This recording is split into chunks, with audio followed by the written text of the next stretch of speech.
Vamos lá. Então, sejam bem-vindos aí, né? Vamos começar aí a unidade 2. A unidade 2 é uma unidade que fala sobre folha de pagamento, então é muito interessante, né? Porque vocês vão conhecer aí como a contabilidade se comporta nos registros de folha de pagamento, né? Folha salarial. Então, a gente vai conhecer algumas novidades,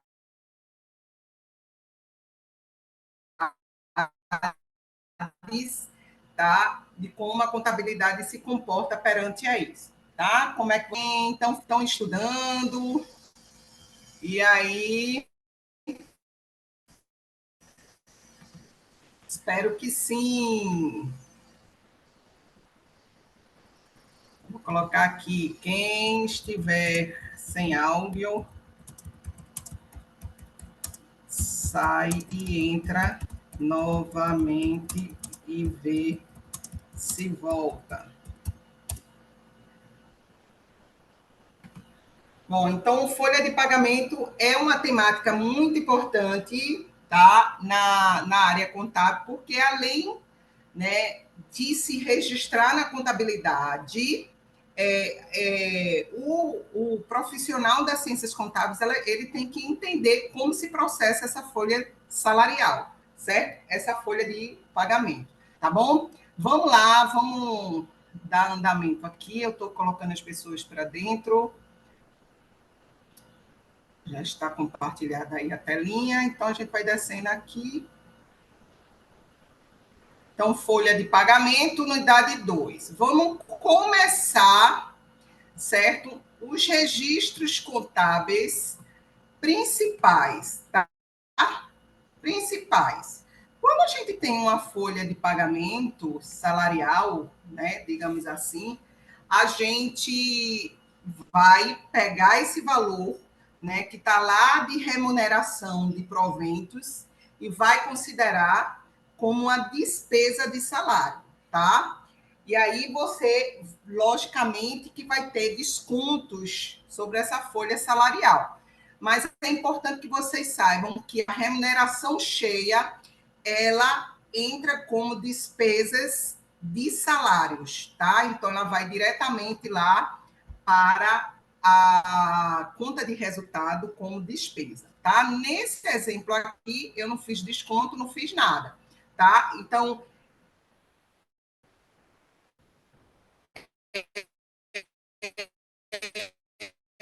uma empresa que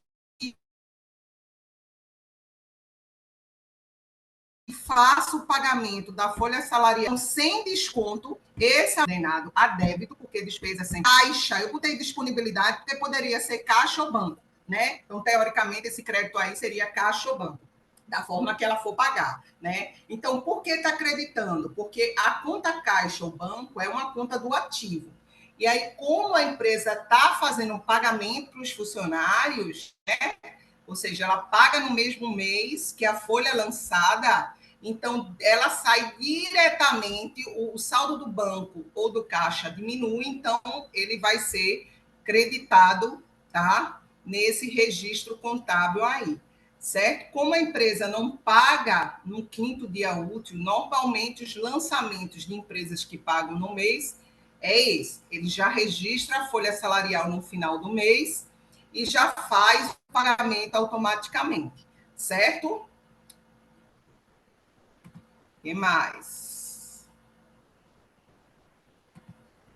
Caso a empresa pague no mês seguinte, isso é uma situação para aquelas empresas que pagam no quinto dia útil. Aí, nesse caso, a gente vai ter que, evidentemente, fazer o registro de uma obrigação de folha salarial. Então, o que é que vai acontecer?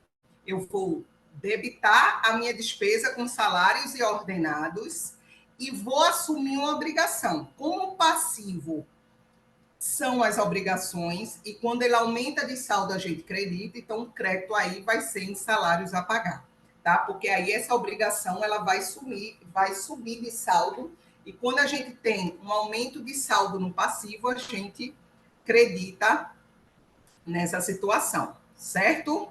Então, esses são, digamos assim, os principais casos, né, sem descontos de folha salarial. Aí vamos descendo aqui. Adiantamento salarial. Existem empresas, gente, que costumam pagar, certo? Adiantamento salarial. Eu acho que vocês já tiveram algum tipo de informação, certo? Sabendo que algumas empresas fazem pagamento quinzenal, então todo dia 15 e todo dia 30. Então, nesse caso, o que é que acontece? Um salário ele só é efetivado de fato quando termina um mês. Então, teoricamente, no dia 15, quando há essa liberação, esse pagamento salarial, né? Teoricamente, o funcionário estaria devendo à empresa, certo? Por quê? Porque o ciclo salarial ele fecha no final do mês. Então, o ciclo salarial que o trabalhador vai ter que pagar. Então, quando ele faz normalmente esse tipo de pagamento adiantando a folha salarial, a empresa, no dia 15, vai gerar um direito a receber desse trabalhador, certo? Então, direitos a receber é no ativo. Então, esse adiantamento a funcionários é uma conta do ativo, porque é um direito, certo? Então, por ser um direito, ele vai estar lá no ativo. Aí vamos lá. No dia 15 de fevereiro de 2024, a empresa pagou uma quinzena salarial correspondente a 40% do salário. Então, 40% do salário mínimo seria R$ 564,80. Então, o que é que vai acontecer? Vai debitar esse direito de adiantamento salarial, porque é uma conta do ativo, e aí nesse valor está aumentando, então se debita, e vai creditar caixa ou banco. E aí, como está saindo dinheiro da empresa, aí vai creditar, porque caixa e banco é uma conta do ativo, tá? Então, faz esse adiantamento, e aí, quando chegar no final do mês, aí sim, eu baixo esse direito, porque aí o funcionário já não me deve mais, porque ele já trabalhou o mês todo direitinho, tá? E aí, nesse caso aí, ó, qual o lançamento no final do mês que eu vou ter que fazer? Vou debitar agora a despesa com salários, e aqui seria 1.412, não 1.320, tá? Depois eu vou ajeitar. Vou creditar, porque aqui eu vou zerar a conta de adiantamento salarial, certo? E vou creditar a disponibilidade, que seria caixa ou banco, tá? Porque nesse caso ele vai pagar agora a diferença, porque ele já adiantou algo e eu estou baixando o direito, e aí o funcionário já não me deve mais nada, e vou pagar ele a diferença, tá? Aqui em cima seria 1.412, tá? Depois eu ajeito para quando eu for colocar lá disponível para vocês, certo? Então, no final do mês, para empresas que fazem pagamento quinzenais, eu tenho que fazer isso. Outro ponto importante aqui lembrar é que, se por acaso esse adiantamento salarial do dia 15 incidir no imposto de renda, que é um pouco difícil, mas quando incide, o imposto de renda ele tem que ser descontado logo no salário quinzenal, no valor que já adiantou, tá? Então, geralmente, como o imposto de renda é pela liberação do valor, se desconta. E o INSS não, ele espera o final do mês para poder fazer o desconto, certo? Agora vamos entender a questão do INSS, a parte do empregado, né? Deixa eu ver se tem gente querendo entrar aqui.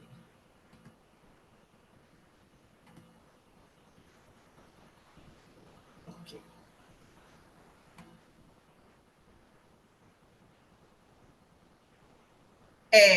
É só unidade 1, por quê? Liliane, né? Porque o assunto que eu já dei na Web 1 e o Web 2 corresponde apenas ao slide 1. Então, toda vez que eu vou ministrando as aulas, eu libero a aula gravada e o slide correspondente. Como a Web 1 e a Web 2 correspondeu apenas à unidade 1, então por isso que eu liberei o slide 1. Então, e assim sucessivamente. Eu só vou liberando na medida que eu vou ministrando as aulas, para que o aluno não fique confuso. Ele vai saber que aquela aula ali corresponde a esse slide. Então, hoje, quando a aula for divulgada, compartilhada para vocês, aí vai estar lá a aula gravada e o slide 2, tá?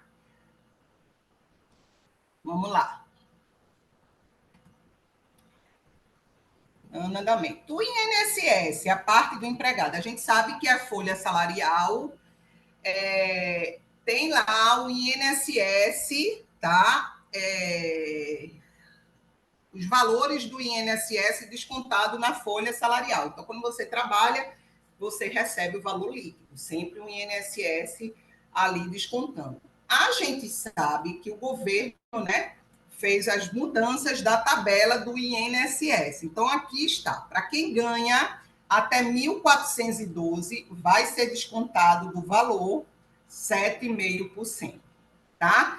Para quem ganha 1.412,01 até 2.666,68, vai ser descontado 9%, mas após esse desconto, ainda pode ser deduzido desse valor encontrado, R$ 21,18. Para a próxima faixa, aplica-se 12%, o valor que eu encontrar, eu deduzo da parcela de 101,18. A última parcela, que a gente chama do teto do INSS, tá? Que vai até 7.786,02, vai com 14% de desconto, com a parcela deduzindo de 181,18. Então, eu aplico 14 e depois faço a dedução de 181,18, certo? Aí, vamos lá. Exemplo. Você ganha um salário mínimo. Um salário mínimo para a tabela progressiva aqui é 7,5%. Olha, perceba que é 7,5%. E não tem nenhum valor a deduzir. Então, é 7,5% puramente. 1.412 com despesas de salários e ordenado, que é o valor dos proventos. Vou gerar uma obrigação para pagar para o INSS, porque a empresa tem que fazer vai descontar do funcionário e vai repassar para o INSS. Então, nesse caso, gera uma obrigação para a empresa de R$ 105,90, tá? Por isso, INSS a recolher, que é uma conta do passivo, e por isso que ele está acreditando que o saldo está aumentando, porque é uma conta do passivo. E a diferença eu vou pagar ao meu funcionário. Então, vou gerar aí uns salários a pagar de R$ 1.306,10. Isso para quem ganha um salário mínimo. Não vai ter imposto de renda, porque, nesse caso aí, ele é isento, certo? Vamos ver se tem dúvidas. Não, ok. Vamos lá.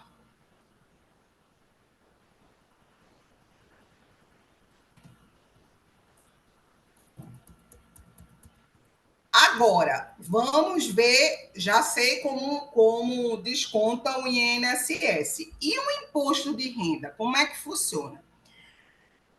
A gente sabe que a tabela progressiva mensal é essa, e a base de cálculo do imposto de renda, ou seja, se você chegar a essa base, ele pode ser tributado ou não. Se você chegar a uma base de cálculo de 2.259,20, você passa até 2.259,20, você passa a ter isenção do imposto de renda. Muita gente fala assim, professora, mas eu ganho R$ 3.000, ou eu ganho 2.600. Teoricamente está acima desse valor, mas você ganha 2.600, mas você tem deduções no seu salário que vai abater do valor, né? E vai chegar a uma base de cálculo menor até 2.259,20. Então, não é o valor da remuneração, é a base de cálculo que você chega. Eu vou mostrar a vocês como é que a gente chega a essa base, tá? Então, na segunda faixa, é para quem ganha de 2.259,21 até... Ganha não. Para quem chegar à base de 2.259,21 até 2.826,65. Aí é a mesma coisa lá do INSS, ó. Aplica-se 7,5 e o valor que eu encontrar, eu faço essa dedução de 169,44. E aí eu vou fazer a mesma coisa para as outras faixas salarial.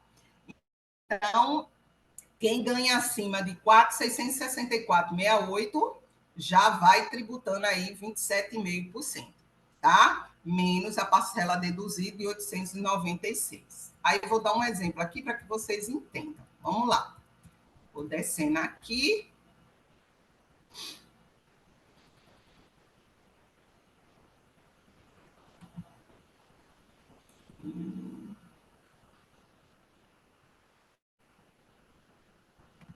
Vamos supor que uma pessoa receba um salário de R$ 4.000. Isso provento dela. Olha, o seu salário bruto vai ser R$ 4.000. A primeira coisa que eu faço é descontar o INSS. Então, se eu for lá para a faixa do INSS, eu vou subir só para vocês verem. Ó, 4.000 vai estar aqui, ó, na faixa 3. Então, eu vou aplicar 12%. E eu vou ter uma parcela a deduzir de 101,18. Então, eu desço aqui e vou calcular o meu imposto de renda. Então, ó, R$ 4.000 vezes 12% do INSS, eu vou encontrar 480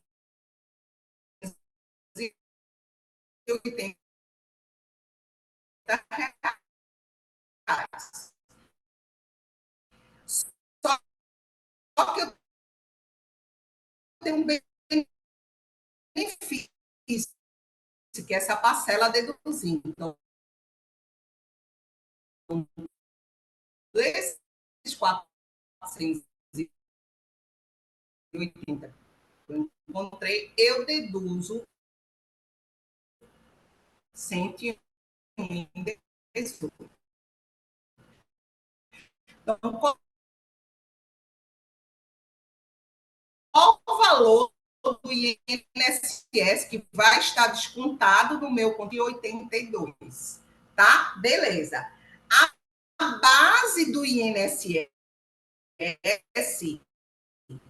tá? O do imposto de renda, proventos, o valor base para aplicar o tributo e diminuir do meu. Tem mais alguma coisa, professor, coisa, que são seus dependentes. Agora, está dentro da sua declaração dependente, você e seu... Eu tenho um dependente, aí seu parceiro, vocês têm que decidir se é ou o dependente. Você fizer a declaração junta, vamos supor, a mulher tem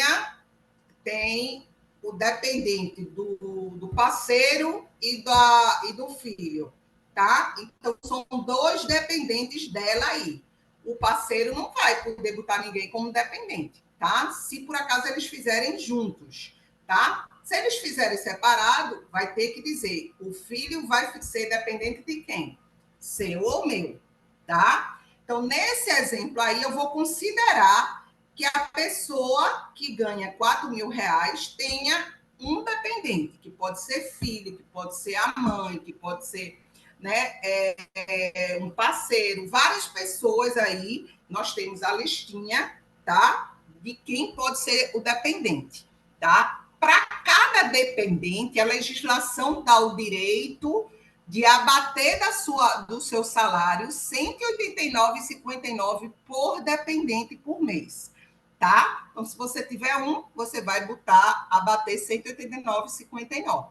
Se você tiver dois, você vai somar 189, vai multiplicar 189,59 vezes 2 e vai abater do seu salário. Então, nesse caso, como ele tem um, ele vai abater 189,59. E aí, ó, a nova base, ou seja, a base que eu vou correr lá para a tabela do imposto de renda é essa. Então, é essa aqui a base de cálculo do imposto de renda e não o meu salário, certo? Então, isso aqui é importante, porque não é o salário que vocês vão correr atrás, é o valor da base de cálculo, certo? Tá travando, pessoal? Ou é só travando para a Andréia?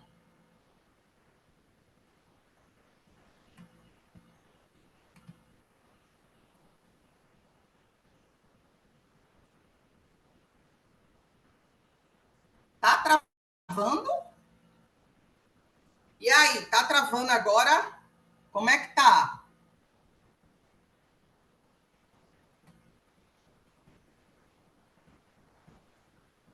Então, tá dando para escutar, pessoal? Tá travando?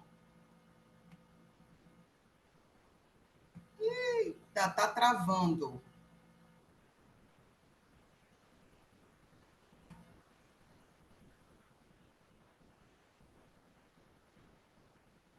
Então, vamos lá. Eu vou explicar novamente, certo? Porque para mim não está dando conexão baixa, não, aqui. Engraçado, né? Porque quando dá conexão baixa, aqui avisa para mim que está dando. Vai ficar disponibilizado esse PDF. Quando está dando conexão baixa, aparece para mim aqui que está dando conexão baixa. Engraçado. Mas ó, vamos lá de novo. Vamos lá. Ó, valor do salário, R$ 4.000. Eu falei para vocês assim, olha, gente, para quem vai descontar o imposto de renda, não é o valor da remuneração, é o valor da base de cálculo. Como é que eu chego a esse valor da base de cálculo? Eu vou abater do meu salário o valor do INSS descontado no meu contra-cheque e o valor de um dependente, tá? Que pode ser um filho, uma mãe, um companheiro, tá? E aí, por cada dependente, eu posso abater R$ 189,59. O valor do INSS eu vou conferir pela tabela progressiva lá do INSS. Para quem ganha 4.000, eu vou aplicar 12%. E aí vai ser 400 tabela progressiva, que é 101,18. Então, o valor do INSS vai ficar 378,82. Tá? Então, o que é que eu vou fazer? Vou pegar o meu salário, deduzir do INSS e deduzir do meu dependente. Professor, e se eu não tiver dependente? Aí não deduz, só deduz o INSS. Tá? Lembrando que esse dependente tem que estar constando na sua declaração de imposto de renda anual, certo? Chegando a essa base de cálculo do imposto de renda, aí o que é que eu vou ter que fazer?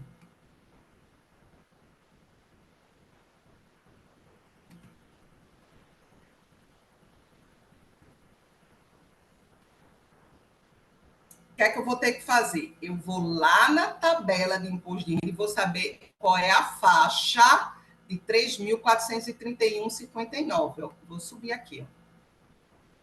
Está aqui. Ele vai estar aqui nessa faixa de 15% e com a parcela deduzida de 381,44. Então, eu vou descer aqui, ó, e vou aplicar 15%. Quando eu aplico 15%, eu acho 514,74. Só que eu ainda tenho uma parcela a deduzir, 581,44, que está lá na tabela progressiva. E aí, quando eu deduzo, aí sim, agora eu vou ter o imposto de renda que será descontado do meu contra-cheque.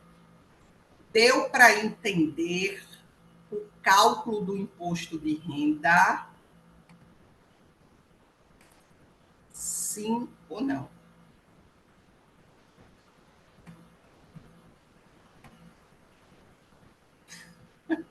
Estou falando, olha, gente, eu estou falando bem devagarzinho, como se o motivo da trava aí fosse eu falando rápido, né? Aí eu estou falando bem pausadamente. Ô, Jesus, coitada da professora. Vamos lá. Continuando aí, folha de pagamento. Pam, pam, pam. Contribuição sindical. Eita, Jesus! Há um bom tempo atrás, a contribuição sindical tornou-se facultativa. Antigamente, na minha época para trás, né, a contribuição sindical ela era obrigatória, de caráter obrigatório. Então, não tinha isso de dizer, ah, não, eu não quero, não. Eu não quero. A gente tinha que descontar. Tá aparecendo para mim agora, instabilidade de conexão. Tá travando, gente. Se tiver travando aí, liga, viu? Apareceu bem rapidamente aqui, estabilidade de conexão. Então, antigamente não tinha essa. A gente tinha que todo mês de março, descontar, pagar a contribuição sindical. Então, descontava do meu salário, descontava do salário da gente. Só que há um bom tempo isso não é mais permitido. Isso não é mais permitido, tá? Agora, como é?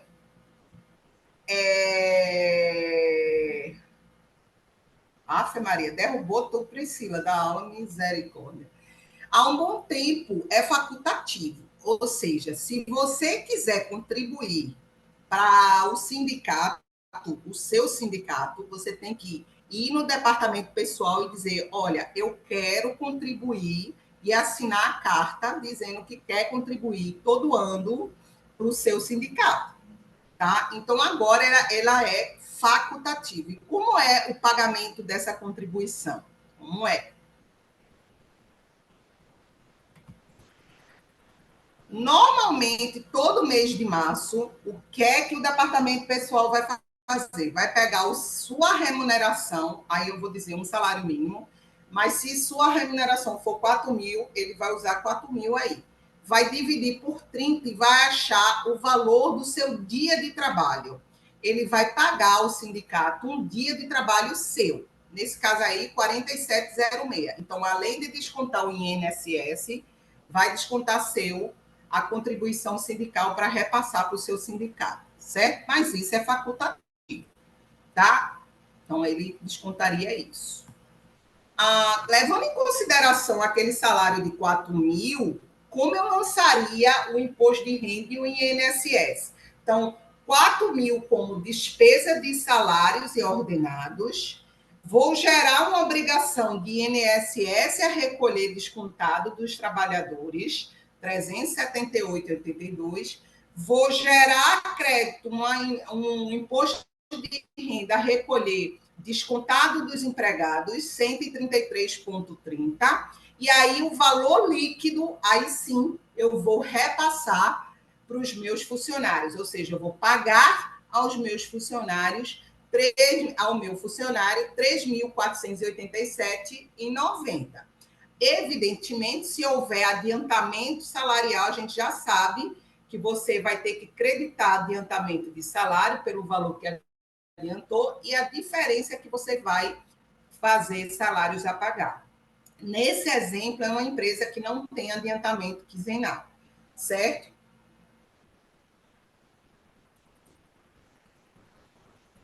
Vamos ao salário família agora.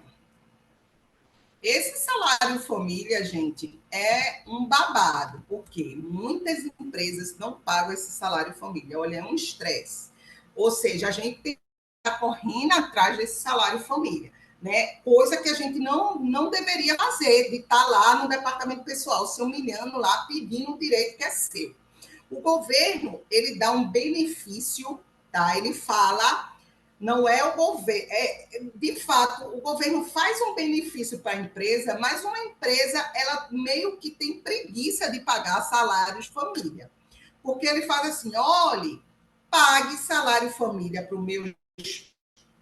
para a população, que você vai ter o direito de pegar esse valor que você pagou do salário família e abater no seu INSS. O que é que acontece? Muitas empresas, elas são do Simples Nacional. E aí, ela sendo do Simples Nacional, ela não tem como abater esse salário família. Ela não tem como abater. Então, isso para ela gera uma despesa de fato.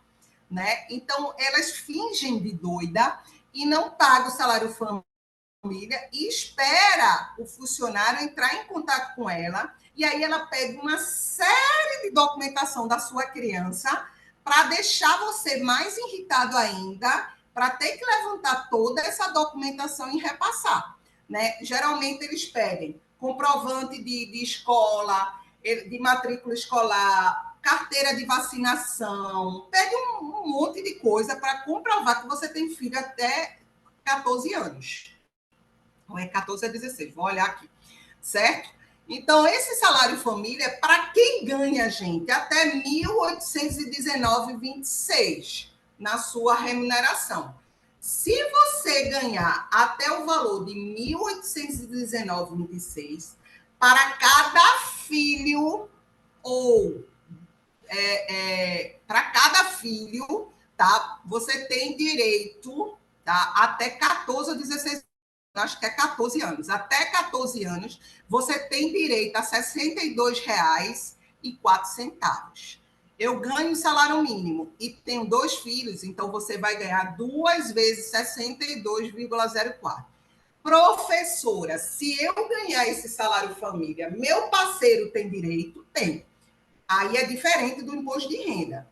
Se vocês têm os 2 filhos, você vai ganhar da sua empresa e seu parceiro vai ganhar da empresa que ele trabalha, tá? Então, vão atrás disso, porque muitas empresas não pagam esse salário família. Então, para cada filho, você tem direito a R$ 62,04, desde que você não ganhe um valor mensal superior a 1.819,26, tá?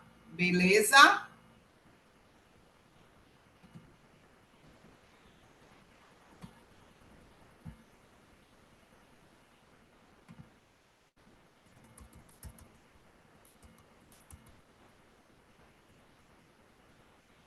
Ah, vamos lá, aqui tem um exemplo. Vamos supor que esta pessoa tem um filho de 6 anos, um salário de 1.402 e o salário família, nesse caso, vai ser 62,04.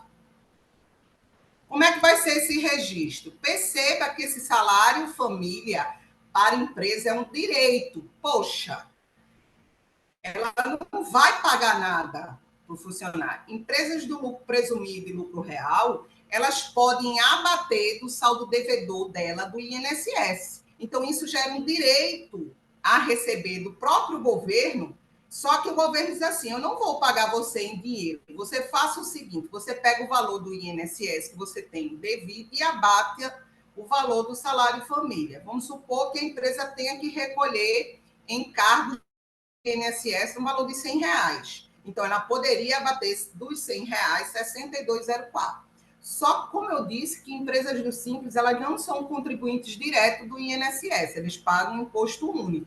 Então, nesse caso, o salário família passa a ser uma despesa para esse tipo de empresa. Então, é uma tendência deles relutarem aí, tá? Em não dar esse benefício aos seus funcionários. Então, é preciso que o funcionário vá lá, diga que tem direito, tarará, entre nesse mal-estar para poder receber o que ela tem direito, certo? Aí vamos supor que a pessoa ganha um salário mínimo, tá? Aí você vai debitar salário e família no ativo, porque passa a ser um direito para a empresa, 62,04, e aí você vai ter o INSS a recolher para essa faixa, que é 7,5%, de 105,90, porque você vai gerar uma obrigação. Vamos supor que ele queira pagar a contribuição sindical, então vai gerar uma obrigação de sindicato a recolher 47,06, que é um dia de trabalho para quem ganha um salário mínimo. E aí sim vai ter o salário líquido desse funcionário de 1.197. Outra coisa importante, muita gente pergunta, o salário família ele funciona como base de cálculo do INSS ou do imposto de renda? Imposto de renda não, que não tem, mas do INSS não. Salário família é um benefício, então ele não se paga INSS, não se desconta do trabalhador em INSS ou salário família. Então vai estar lá aumentando a renda dele, mas na hora de calcular o INSS é só a remuneração pura, tá? Então, isso é importante também você saber, porque o salário família é um benefício para o trabalhador. Agora a gente vai ver a parte de encargos da empresa. Do mesmo jeito que o funcionário ele tem que repassar para o governo INSS, a empresa também tem encargos a pagar, ou seja, a gente chama de INSS patronal ou do empregador. Então, o trabalhador ele paga pela tabela progressiva e o empregador ele vai pagar sobre a remuneração 20%, tá, do valor da remuneração total dos seus funcionários, certo? Podem ser consideradas duas bases de cálculos para o INSS patronal. Você pode ter a folha de pagamento ou a receita bruta da empresa, que aí você vai, né, também na questão do Simples Nacional e em outra regra, né? O INSS patronal folha de pagamento, em regra geral, a base de cálculo é oriunda da Lei 8.212 de 91, que determina como base de cálculo 20% sobre o total da folha de pagamento dos seus colaboradores, sejam eles formais ou não. Isso significa que as verbas de natureza indenizatória, assim entendida como as que se destinam a reparar danos ou restituições, valores descontados dos empregados, não integram a base de cálculo, tá? Ali, o FGTS, a alíquota de 8%. Então, você vai pegar lá a remuneração e aplicar 8% aí para repassar o FGTS. Aí, nesse caso, é um benefício, né? Não vai... É um benefício do funcionário, não se desconta do funcionário. E é um encargo da empresa. Então, ó, quando a empresa for pagar para o INSS a sua parte, ou a parte patronal do empregador, ele vai debitar despesa com FGTS ou despesa de INSS e vai creditar INSS ou FGTS a recolher, ou seja, vai gerar uma obrigação que normalmente sempre se paga no mês seguinte. Então, gera uma obrigação no passivo e aí a conta do passivo aumenta, por isso que você acredita aqui. Tá? Então, isso é uma despesa, tanto o FGTS como o INSS para a empresa. Ó, o encargo patronal de receita bruta está na lei de 12.546 de 2011, que obrigava a contribuição patronal, nesse caso, para determinados setores de mercado. Essa obrigação passou a ser facultativa com a alteração da lei em 2023. Assim, a empresa pode optar por contribuir ou pela folha de pagamento ou pela receita bruta, como empresas de transporte de passageiros, construção civil, empresas de jornalismo e mídia, dentre outras, conforme tabela do INSS empregador patronal, constando nessa legislação. Então, tem uma série de empresas que ela pode optar aí por pagar o INSS sobre a receita bruta, os 20%, ou pagar sobre a sua folha salarial. Isso é um incentivo para que as empresas elas registrem formalmente os seus funcionários e, geralmente, se você observar, são empresas que têm um grande volume de funcionário.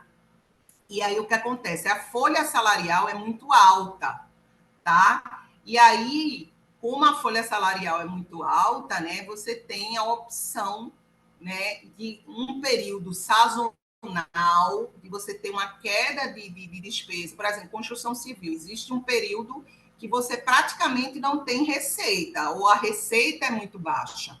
E aí você só tem a folha salarial. E aí tende as empresas a tirar os funcionários nesses período sazonal. Então, isso é um incentivo para o empregador continuar com seus funcionários em períodos sazonais, tá?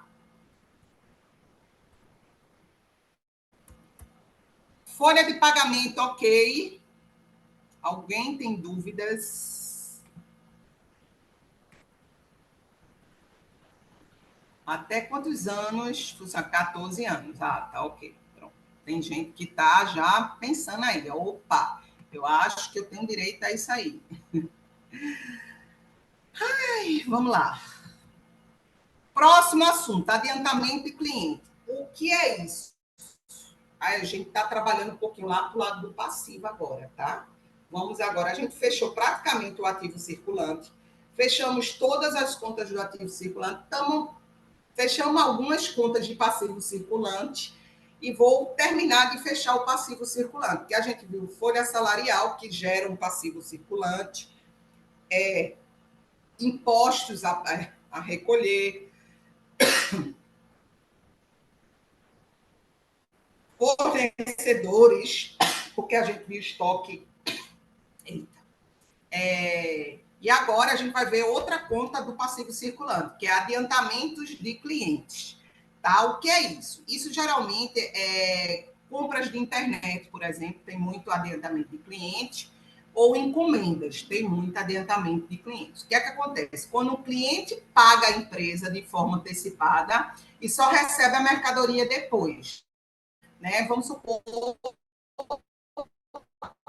que eu vá numa, sei lá, numa galeria e encomendo um quadro. E o artista vai pintar para mim e vai me entregar. No momento que eu pago de forma antecipada, isso gera um adiantamento de clientes para a empresa. Né? Ou seja, a empresa passa a ter a obrigação com esse cliente até o dia que ela emitir a nota fiscal e entregar a mercadoria.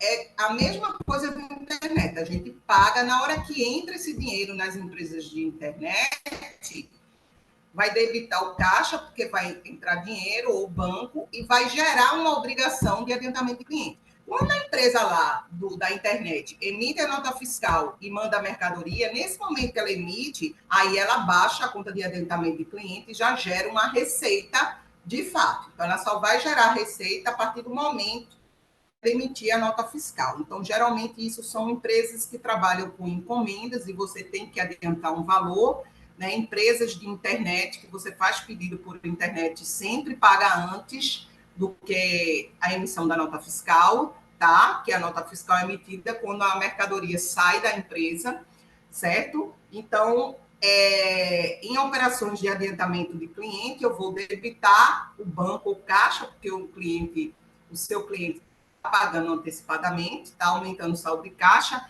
e vai gerar uma obrigação, porque vamos supor que você não faça essa encomenda, você tem que devolver o valor ao cliente que ele pagou. Né? Então, por isso que gera uma obrigação, e aí está acreditando porque é passivo. Passivo, quando aumenta, acredita. Tá? Aí vamos lá. Terminei a encomenda, terminei de pintar o quadro, vou entregar o quadro ao meu cliente. Emiti a nota fiscal, na hora que eu emito a nota fiscal, aí sim, eu baixo a obrigação, e aí eu vou debitar adiantamento de cliente, e aí zerar, não tenho mais obrigação nenhuma, porque eu já entreguei, e vou creditar a receita de vendas, tá? Porque aí, nesse momento que eu emito a nota fiscal, vai me gerar uma receita de vendas. Ok, adiantamento de clientes. Sim ou não?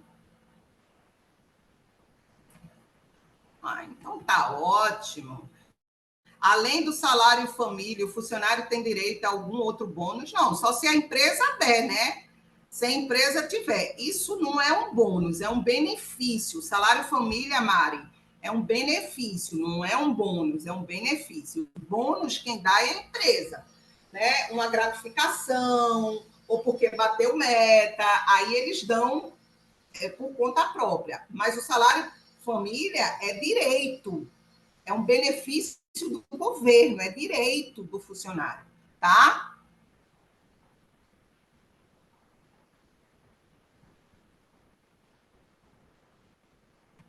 Bora lá. Outra conta é a provisão estimada para crédito de liquidação duvidosa, que a gente chama de PECLD. PECLD. O que é PECLD, gente?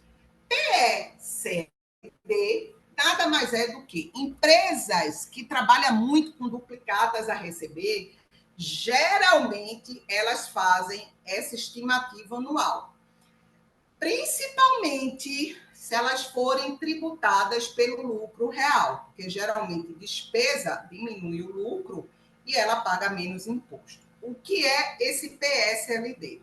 A legislação permite que essas empresas, anualmente, isso é facultativo. Então, é por isso que eu digo que, normalmente, quem mais faz PSLD são empresas do lucro real. Então, você chega no final do ano e você vai dar ali uma margem ou uma média estatística de quanto valor, né, de quanto que gera de a receber de clientes que não pagam de forma alguma, não são os inadimplentes. Porque os inadimplentes, geralmente, eles atrasam, mas ele paga, ele tem a perspectiva de pagar futuramente. São aqueles clientes que, ao deixar de pagar, você já sabe, pelo histórico dele, que levou o chamado calote. Né? Então, toda empresa tem uma média de perdas de inadimplências, né? De clientes que não pagam a ela. A legislação diz, olha, você tem que provar a sua média desses não recebimentos para poder fazer a provisão do PSLD. Agora, você não pode passar ali de mais ou menos 5% do saldo da sua contas a receber, da sua duplicatas a receber. Então, você tem que fazer a média. Se você tem 5%, que é o percentual máximo, você tem que provar que você chegou a essa média. Como é que eu provo? Eu faço uma série histórica comprovando que todo ano eu deixo, em média, de receber 5% do saldo que eu tenho de valores a receber, de clientes a receber. Tá? Então, essa provisão é para que você já considere perdido lá essas duplicadas, porque, teoricamente, você nunca vai receber. Então, você precisa deixar lá informado que isso gerou uma perda. Então, como é que você faz isso? Olha só, vamos supor que você tenha ali um saldo de 100 mil reais líquido de duplicatas a receber ou clientes, né? E aí, a empresa fez uma média, sei lá, durante 5 anos e viu que a média de inadimplência, de não pagamento de suas duplicatas é de 3%, tá? Anual. Então, o que é que eu vou fazer? Eu vou fazer uma provisão em cima desse valor de 3% no ano, tá? E aí, qual o registro contábil que eu vou ter que fazer? Eu vou pegar os 100 mil, 3%, então eu tenho uma média de perda de duplicatas de 3% anual.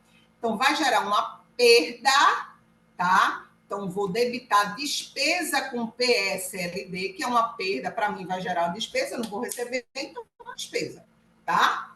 E vai gerar um crédito. Lembra que eu mandei vocês estudarem as contas redutoras? Ô, professora, como crédito, se é uma conta do ativo? Porque PSLD é uma conta redutora do grupo de duplicatas a receber. Então, você vai debitar a despesa e creditar essa conta redutora, que vai ficar logo abaixo de duplicatas a receber. Beleza? E você vai deixar assim. Se por acaso o cliente ganhar no loteria e chegar, não, olhe, eu vou pagar. Aí o cliente do nada chega lá e paga. Você vai reverter o lançamento que você fez. O que é que você vai fazer? Aqui você tinha creditado, né? Na conta redutora. Agora você debita para zerar ela e credita a própria. Geralmente, tem gente que já vai direto na despesa e recupera. Mas outras empresas não gostam de fazer isso. Abre uma conta de outras receitas e coloca reversão de PSLD como sendo outras receitas da empresa, porque ele está revertendo o que ele fez. Porque o cliente, do nada, chegou lá e pagou essa duplicata, que ele tinha considerado como perdida. Certo? É difícil? É. Então, geralmente, você tem mais a provisão de perda, tá? E aí, ó, ele vai ficar mais ou menos assim. Aqui, ó, você vai, fora ajuste a valor presente, que são os juros a transcorrer, isso aqui são juros a transcorrer ativo, você vai ter aqui ainda o CLD, diminuindo esse saldo, né?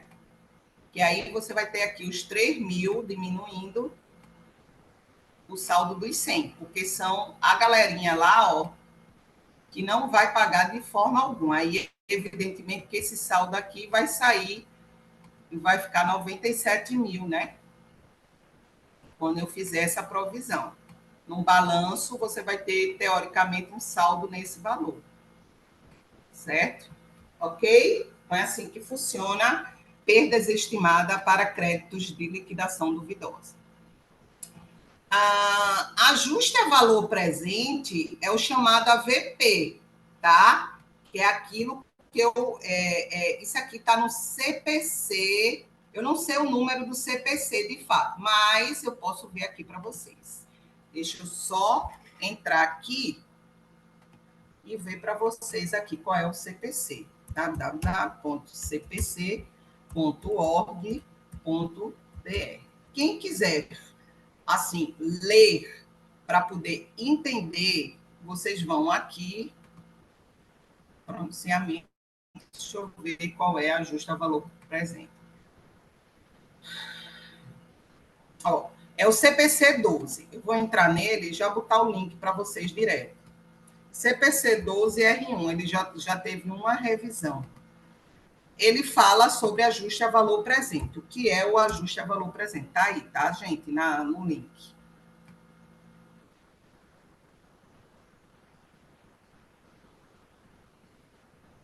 O que é o Queen Queen?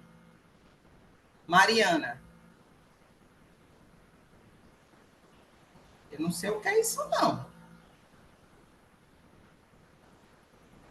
Diz aí depois, compartilha aí com a gente.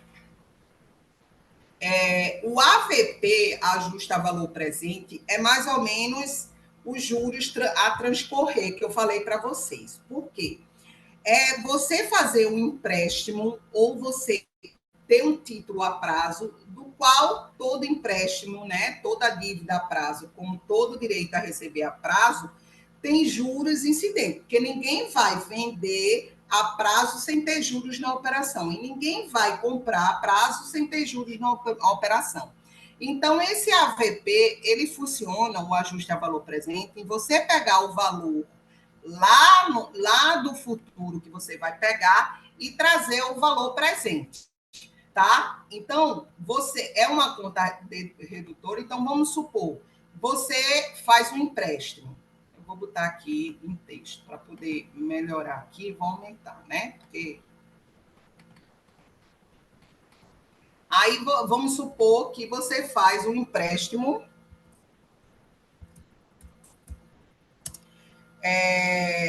de R$ 1.000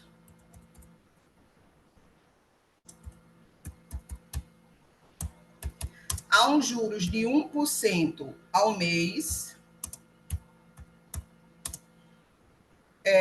em 24 meses, tá? Para eu poder saber esses juros, eu vou usar e seja juros compostos. Eu vou usar a matemática financeira. Na hora que eu faço esse empréstimo, tá? Eu vou, evidentemente, né, pegar essa quantia, vai entrar no meu banco, mas eu vou ter a obrigação de pagar desse valor mais os juros. Se eu for fazer numa calculadora, eu vou entrar aqui numa calculadora online financeira. Para quem pagou já matemática financeira, administração financeira, vai saber como calcular os juros compostos.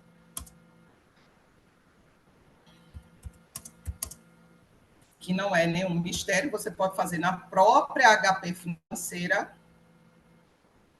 Ó, deixa eu voltar aqui para vocês. Vou interromper aqui e vou compartilhar a HP.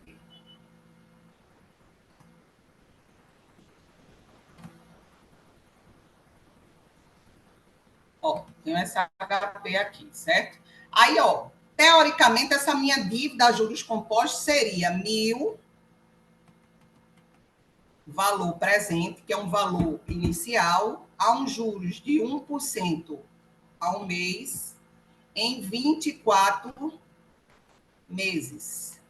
o valor futuro dessa operação vai ser 1.269,63, ou seja, eu vou pagar os juros de 269,73. Então, como seria esse meu lançamento aqui? Ó? Eu vou interromper 1.269,73 e vou voltar para lá. Ó.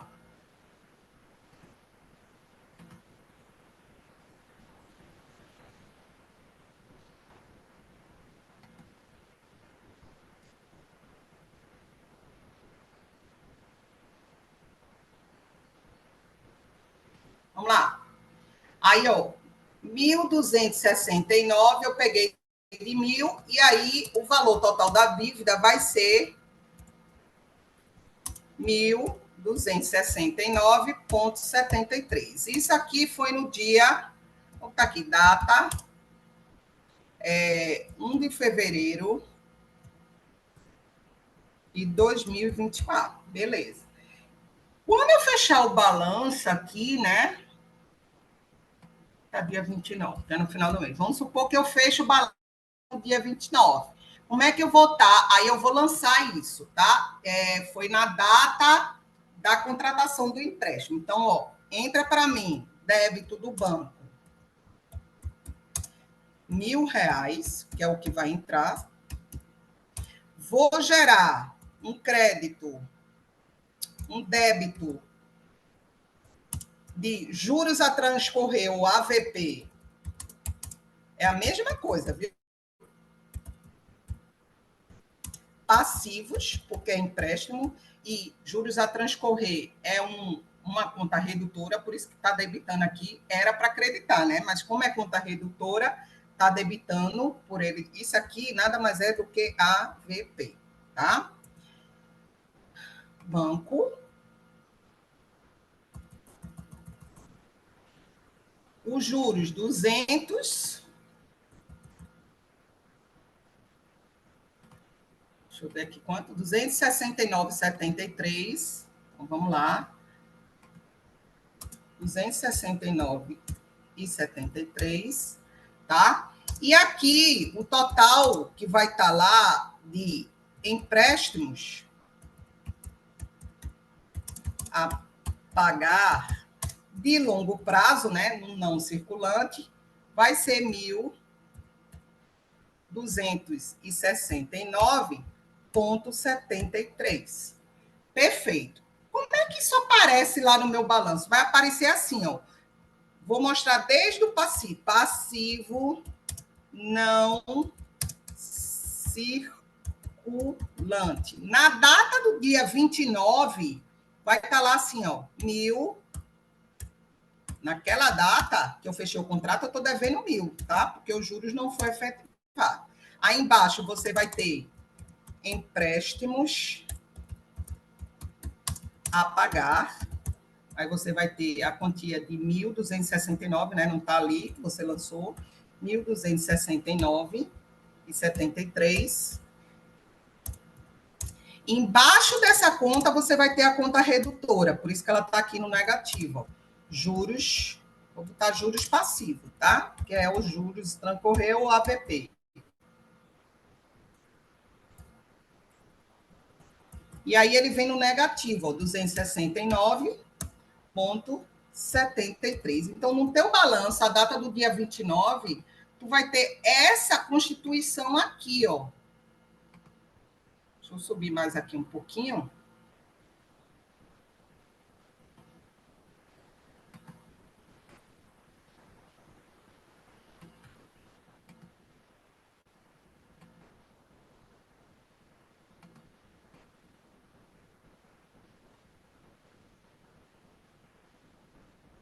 Puxa, cadê os juros a transcorrer? Acho que ficou lá embaixo. Peraí.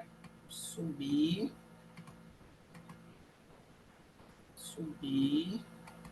Lá embaixo. E olha só como fica o nosso balanço lá no passivo não circulante. Vai estar aqui, tá?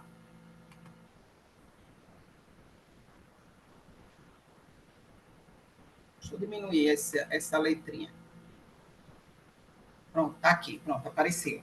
Então, eu vou ter, teoricamente, essa visão. Aí, vamos supor, passou o primeiro mês, eu vou efetivar os juros.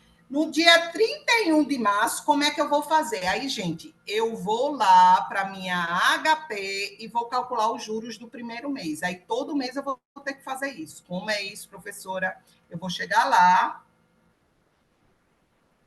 e vou... Cadê a HP? Acho que está aqui. E vou fazer assim, ó.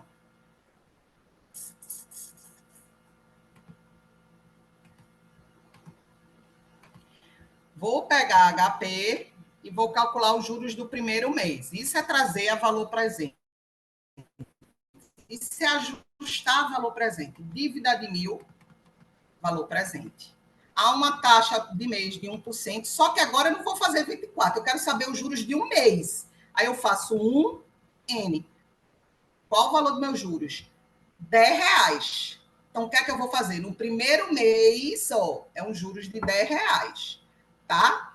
No primeiro mês, eu vou lançar como despesa de juros essa quantia de R$10, certo?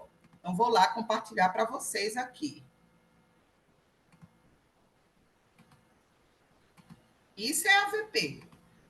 Ó, aí eu vou pegar aqui no dia 31 de março, eu vou debitar despesas com juros. Deixa eu baixar isso, né? Está muito grande.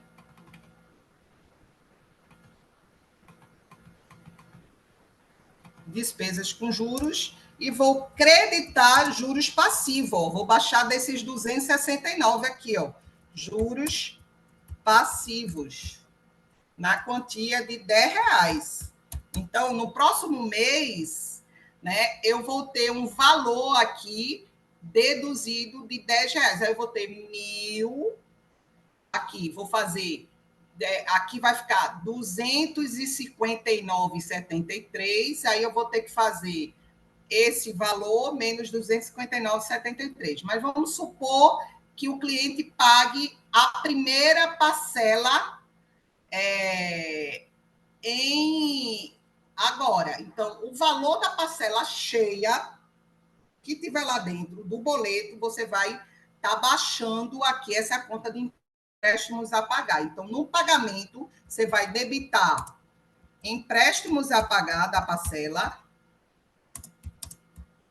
e você vai creditar banco, porque você vai estar pagando. Então, no mês de março, você vai fazer o lançamento do pagamento da parcela e você vai efetivar os juros de um mês. Isso se chama AVP. E aí você vai ter um novo valor do passivo não circulante, um novo valor de empréstimo, um novo valor de juros a pagar. Certo? Então, isso aí é a AVP, ajuste a valor presente. Você tanto pode fazer passivo, e aí você vai trabalhar com juros passivos, como você vai fazer um ativo também. Do mesmo jeito, só que você tem juros ativos, ou juros a transcorrer ativo, ou juros a transcorrer passivo. Ou até mesmo AVP, tanto no lado do passivo como no lado do ativo. Certo? Então, isso é ajuste a valor presente. Quem se interessar, lê aí o CPC que eu passei para vocês. Beleza? Agora a gente vai para o ativo não circulante, ó. Ativo não circulante, que é aquele grupo, né, que corresponde às atividades que não estão diretamente ligadas à atividade operacional, ou seja, é quando a empresa compra um bem ou tem um direito de longo prazo ou um bem que ela adquire para investir ou para ter um retorno financeiro sem se desfazer dele ou para usar e consumir esse bem, tá?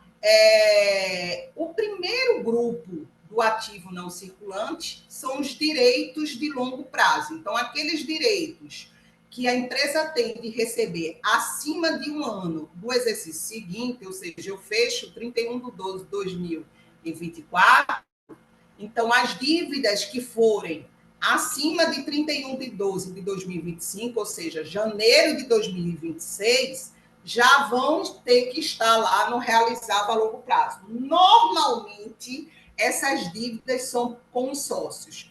ou contratos de mútuo entre empresas, né? Quando elas participam entre empresas, são empresas no mesmo grupo, que geralmente esses valores de mútuo de a receber é bem longo, tá? Porque são empresas do mesmo grupo, certo? Tirando esses direitos, que são chamados de realizáveis a longo prazo, você entra na conta de investimentos. Essa conta de investimento você vai ver especificamente para quem paga ciências contábeis na disciplina de contabilidade avançada. Você passa a disciplina um tempão trabalhando com a conta de investimento. Você vai ver todas as operações ligadas ao grupo de investimento na disciplina de contabilidade avançada. Mas, teoricamente, é quando você compra um bem, ou um título, que é um bem, tá? E você espera a ter um retorno financeiro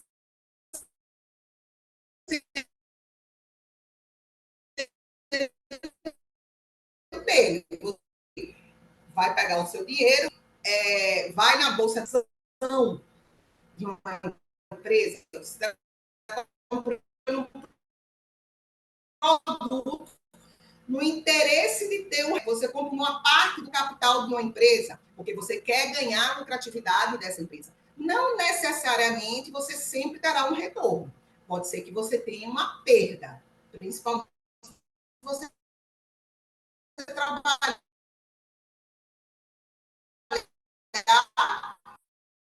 com bolsa de valores ou o investimento, ele tanto pode te dar um ganho como uma perda, mas o bem sempre estará em seu nome, certo? Então, por exemplo, uma empresa investe, compra capital de outra empresa, né? Então, vamos supor que a empresa A compre 30% do capital social da empresa B, comprou ações, e 30% das ações da empresa B, né? Nesse caso, na hora que eu comprar essas ações, o que é que eu vou gerar? Um investimento. Então, o investimento não é ativo. Então, vou debitar a conta de investimento, que são ações, e aí o valor vai subir. E vou creditar o caixa ou banco, porque vai sair o dinheiro do caixa ou do banco para poder adquirir essas ações. E aí, ações são investimentos, imóveis para alugar são investimentos, títulos da dívida pública são investimentos, tá? Qualquer produto ligado ao mercado financeiro, à bolsa de valores, é investimento, tá? Aí vamos lá, vamos supor que eu vá comprar, tá? 30% vou dizer uma empresa, JBS. 30% da JBS. Só que está lá o valor da contabilidade do patrimônio líquido, que pertence aos donos, 30%. Vamos dizer que esses 30% ele corresponde a R$ 100. Os 30% está lá no PL, corresponde a R$ 100, tá?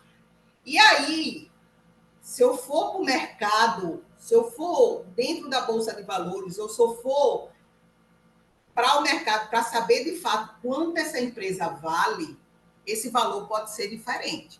Mas como assim, professora? Diferente da contabilidade? Sim, porque essa empresa pode ter uma perspectiva de crescimento que não foi registrada ainda na contabilidade. Por exemplo, a Petrobras, quando ela encontrou o pré-sal, a exploração do pré-sal ia ser lá na frente, mas os 30% da Petrobras, no momento que ela descobriu o pré-sal, não era o valor dos 30% do patrimônio líquido, era muito mais além, porque essa empresa tem perspectiva de ganho, tá? Então, nesse caso, quando você compra o capital de uma empresa, você pode comprar pelo valor maior do que o próprio patrimônio líquido dela, do que os 30% que está lá no patrimônio líquido dela.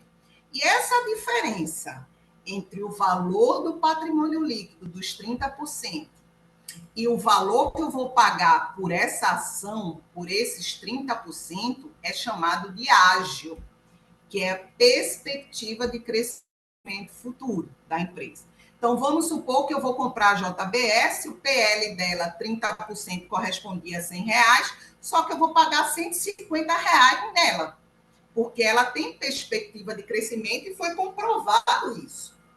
E aí, o que acontece? Na hora que eu pago esses R$ 50 a mais, é tido como ágio. Então, na contabilidade, eu vou debitar a conta de investimento do ativo, né? Aumentar lá no valor patrimonial de R$ 100, que aí é os 30% do PL. Vou debitar a conta de ágio, que também faz parte do grupo de investimentos, só que o nome, de vez de eu colocar lá investimento ações, eu vou colocar investimento ágil, para que os usuários entendam que ali foi um ágio que eu paguei. Ágil de R$ 50, e aí o caixa ou banco, o que vai sair do meu dinheiro ou do meu banco vai ser a quantia de R$ 150. É o quanto que eu paguei por essa ação, tá? E pode acontecer o inverso, professora? Pode. Por exemplo, na pandemia, as empresas de linhas aéreas, por exemplo, a Gol, né? O que aconteceu com ela no momento da pandemia? Como todo mundo viu que a Gol, né, iria despencar o seu faturamento, porque todo mundo ia ficar em casa, ninguém ia viajar, então, teoricamente, ela ia ter vários prejuízos. O valor do patrimônio líquido dela, ninguém queria comprar. Então, os 30% que valia R$ 100, ninguém queria pagar esse valor. Então, o que é que aconteceu? O valor dela no mercado despencou, ou seja, despencou a um ponto de ser menor do que o patrimônio. Ó, se você quiser, os 30% que eu pago é de R$ 50. Eu não vou pagar 100, que é o que está lá no PL. Nesse caso aí, quando a pessoa compra uma ação que ela está no valor abaixo do patrimônio líquido, da parte que você vai comprar, você diz que a pessoa ou a empresa que adquiriu fez uma compra vantajosa. E aí, no caso, é como se ela tivesse tendo ali um desconto obtidos, né? Então, por essa compra vantajosa ser como se fosse um desconto, isso gera uma receita para quem está comprando, porque ao invés de ela pagar 100, ela vai pagar 50. E aí, essa diferença é uma compra vantajosa, como sendo outras receitas para a empresa.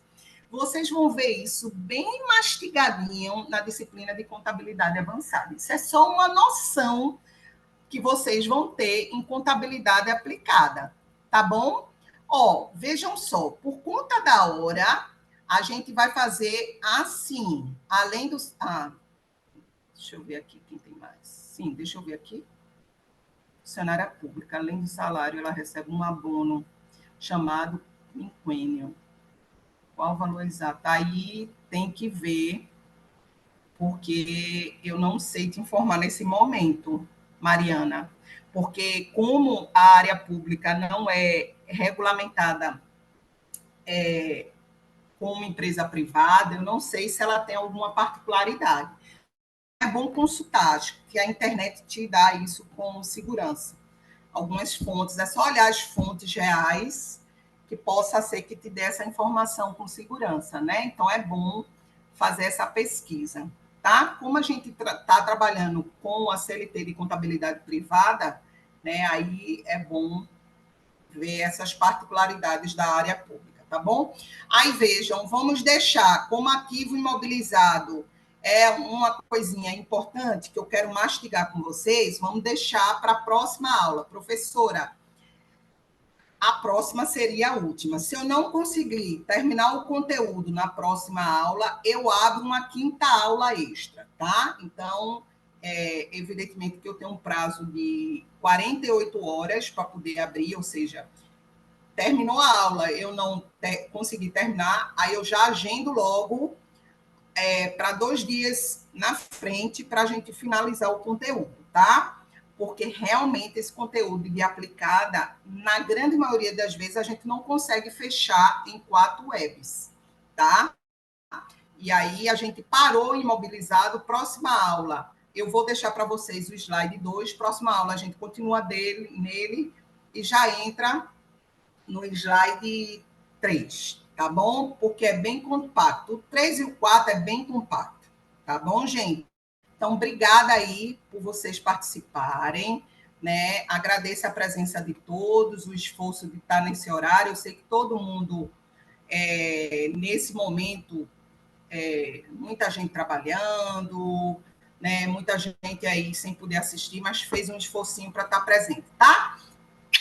Até o próximo encontro, próxima aula, gente. Um grande abraço a todos.